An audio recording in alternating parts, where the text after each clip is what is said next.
1989, they've been collecting money to build a masjid where you've been praying for since 1989. Brother, you have it. You've saved $100,000. You've saved $1 million. You have boutiques and stores everywhere. But you go every time they say contribute, you give what? $5, $10. You cannot say here from my zakat, I have $100,000. I am taking 10,000 here to the masjid. You say, I can't do this. So, but your daughter, you buy them a car that costs $5,000 when they are 16.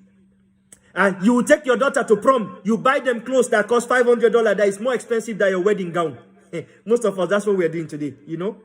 We buy prom clothes that is more expensive than your wedding gown that they married you 2 years prior, or 5 years prior, or 10 years prior. This is the life we're living. So Allah said, if you are a believer, you have no doubt in Allah. Not just you don't have no doubt in Allah subhanahu wa ta'ala, but you strive with your money. And then وَأَنفُسِهِمْ فِي سَبِيلِ اللَّهِ, and then themselves, they give their own time not to stay home. Because why Allah is saying this? Some people are there, they will say, you know what, I am spending in the Jama'ah, but they don't go to the masjid, they don't pray. They don't come to the masjid. They stay home, they are making decisions for the maslasi. They stay home just because they are the one writing the $5,000 I'm talking about. The $10,000, they are the one writing it. They don't even come to the masjid. So Allah said, strive in the path of Allah with your money and yourself. Don't stay home and give money and you don't come to the masjid, but you are making the wheels of the masjid. You are deciding which imam to lead the salah. You are the one deciding which imam should read the Quran. But you don't come to the masjid except Ramadan and when there is a function. So they can notify you. They can call your name. And when they call your name, now you write the check. You are Subhanallah, Subhanallah, Subhanallah. You come. After that day, you will not come back until the next function. You will not come back until the next Ramadan. You will not come back until there is a funeral. You will not come back until there is a wedding.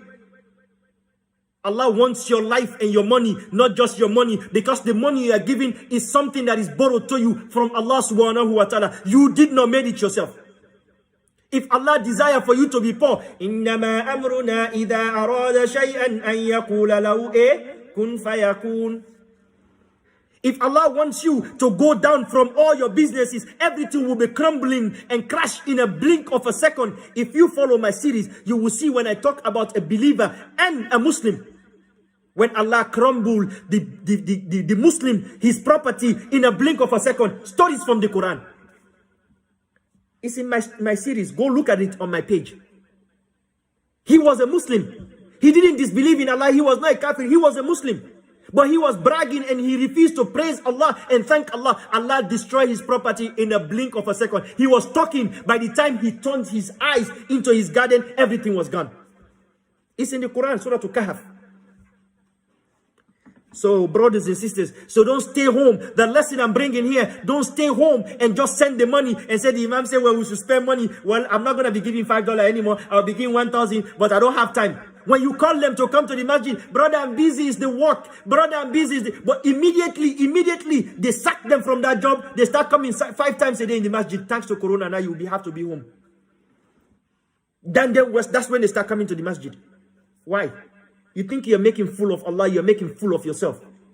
When Allah gave you opportunity, you don't take 5 minutes of your day to go pray to Allah. But yet still, on Sunday, you sit down to watch Manchester versus Chelsea. That time there is no job. But come to the masjid, you will not. Take your kids to the masjid to go learn the Quran. You will not take them. You will say, I have a meeting, a very important meeting. In that meeting, that's when one day that meeting will be held and you will be absent. You know why? Because Allah took you out. So brothers and sisters, Allah subhanahu wa ta'ala wondered. And Allah said, if you do that, أُولَٰئِكَ هُمُ الصَّادِقُونَ. You are the one that is truthful. Then you are the believer.